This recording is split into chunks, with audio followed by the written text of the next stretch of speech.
Welcome back to my channel guys. English paper को हिंदी में कैसे पढ़ते हैं उसका हम लोग एक्सप्लेनेशन देखेंगे।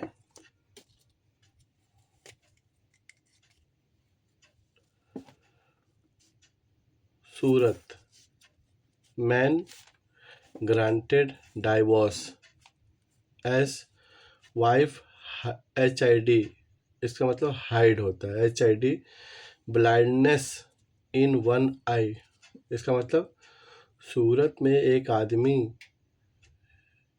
आदमी है सूरत का, उसको डाइवोर्स मिला। किससे? अपनी वाइफ से, जो हाइड करती थी। क्या छुपाया था उसने? कि ब्लाइंड है, मतलब ना दिखना। एक ब्लाइंड ने मतलब अंधा, एक आंख से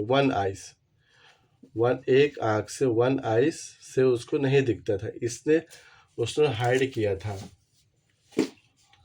मतलब अपने पति को बताया नहीं था कि उसको एक आंख से नहीं दिखता है, इसलिए उसने डाइवोर्स मांगा। किसने? पति ने। तो उसको डाइवोर्स मिल गया। इसके ऊपर ये पूरा है आर्टिकल, मतलब इंफॉर्मेशन पूरा। सूरत, a family court in Surat granted divorce to a 23-year-old sari trader. क्या था? एक फैमिली थी। कहाँ पे? वो फैमिली कोर्ट मतलब एक अपना सब कोर्ट अलग अलग कोर्ट होता है, वैसे एक फैमिली कोर्ट भी होता है। वो कहाँ की? सूरत में फैमिली कोर्ट, जो ग्रांट किया मतलब दिया, डाइवोर्स दिया। किसको दिया है? 23 ईयर ओल्ड सारे ट्रेडर को, मतलब इसको ग्रांड मतलब मिल गया वहाँ से। Ruling that he was subject to cruelty, मतलब उसके ऊपर क्या, उसके ऊपर मतलब बहुत खराब बर्ताव किया जाता था। बाय हिज वाइफ, किसके थ्रू? उसकी वाइफ से। हु हाइड, HID मतलब ये शॉर्ट फॉर्म में किया गया। हिड मतलब हाइड किए। किसने? उस लेडी ने। Who hide the fact that she कौन? उस औरत के लिए ये वर्ड यूज किया गया। She had no vision in one eyes, उसके पति को पता चल गया था, तभी भी इसने छुपाया कि उसको एक आंख से दिखता नहीं है ऐसा। And threaten him after he found out, जब उसके पति को पता चल गया तो उसने उसको क्या किया? थ्रेटन किया, मतलब धमकाया। किसको? पति को। आफ्टर देयर वेडिंग, मतलब शादी के बाद उसको पता चल गया कि उसको एक आंख से नहीं दिखाई देता।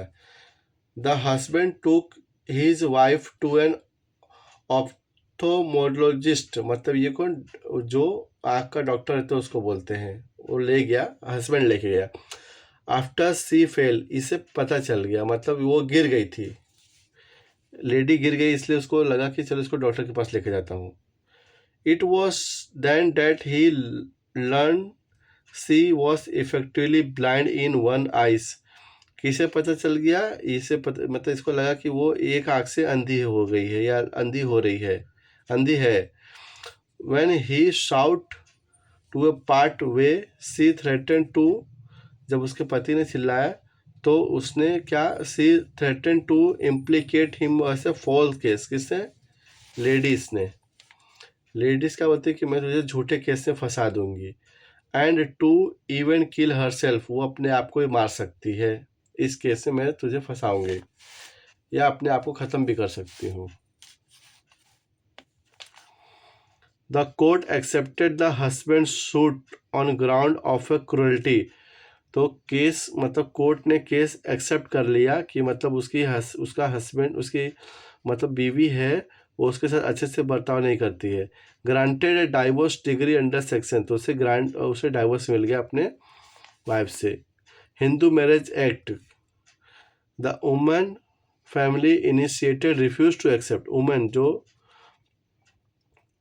लेडीज के मतलब थे फैमिली, वो नहीं उसको एक्सेप्ट कर रहे थे। In one vision I they got her examine, तो उसको चेकअप कराया गया है अहमदाबाद आई हॉस्पिटल इन अप्रैल में। अहमदाबाद के हॉस्पिटल में उसको चेक कराया गया। The doctor there told the women family, मतलब वुमेन फैमिली को डॉक्टर ने बताया and her husband that her left eye number was 17 diopter and there was no chance of regaining vision, मतलब उसमें कोई चांस नहीं कि उसके अंदर वापस से उसको दिखाई देगा, डॉक्टर ने चेक करके बताया। The woman family financially admitted to the husband that they hide this fact, woman को फैमिली ने क्या बोला हस्बैंड को कि इस फैक्ट को तुम छुपा दो। As she was not getting marriage, मतलब उसकी शादी नहीं हो रही थी इसलिए, प्रपोजल बिकॉज ऑफ इट, मतलब उसको छुपाया गया था कि मतलब ये छुपा करके शादी किया गया। The petitioner then sought to an end of marriage, तो पिटिशनर ने क्या बोला कि ये शादी को ख़त्म कर देता, end of marriage at which his wife threatened to frame him and refuse the divorce, लेकिन उसकी वाइफ डाइवोर्स देने के लिए रेडी नहीं थी।